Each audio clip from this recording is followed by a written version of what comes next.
ఎండాకాలం వచ్చిందంటే చాలు వేడి నుంచి తప్పించుకునేందుకు ప్రజలు చల్లటి పదార్థాలను తీసుకునేందుకు ఆసక్తి చూపిస్తారు. ఇందులో భాగంగానే శీతల పానీయాలు, ఐస్ క్రీంలను ఎక్కువగా తింటూ ఉంటారు. అయితే వీటిని అందరూ తీసుకోలేరు. కొన్ని రకాల అనారోగ్య సమస్యలతో బాధపడేవారు శీతల పానీయాలకు బదులుగా మజ్జిగ తీసుకోవడం చాలా మంచిదని ఆరోగ్య నిపుణులు చెబుతున్నారు. ఈ క్రమంలోనే వేసవిలో మజ్జిగ తాగడం వల్ల కలిగే ప్రయోజనాలు ఇప్పుడు తెలుసుకుందాం. వేసవిలో ఉదయాన్నే ఖాళీ కడుపుతో మజ్జిగ తాగడం వలన అనేక ఆరోగ్య ప్రయోజనాలు కలుగుతాయట.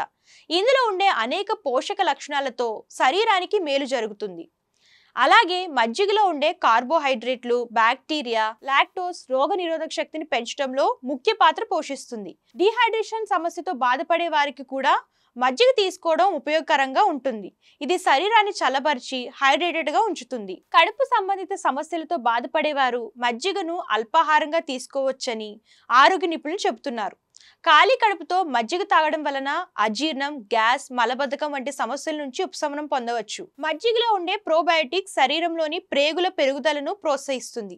అదే విధంగా మజ్జిగను రోజు తీసుకోవడం వలన జీర్ణ వ్యవస్థ బలపడుతుంది. మజ్జిగ తాగడం వలన ఎముకలు బలపడతాయి. Vitamin B12, calcium, proteins, zinc పుష్కలంగా ఉంటాయి. అలాగే ఎసిడిటీ సమస్యతో ఇబ్బంది పడేవారు కూడా ప్రతిరోజు ఉదయాన్నే ఖాళీ కడుపుతో మజ్జిగ తాగడం వలన ఆ సమస్య నుంచి ఉపశమనం పొందవచ్చు.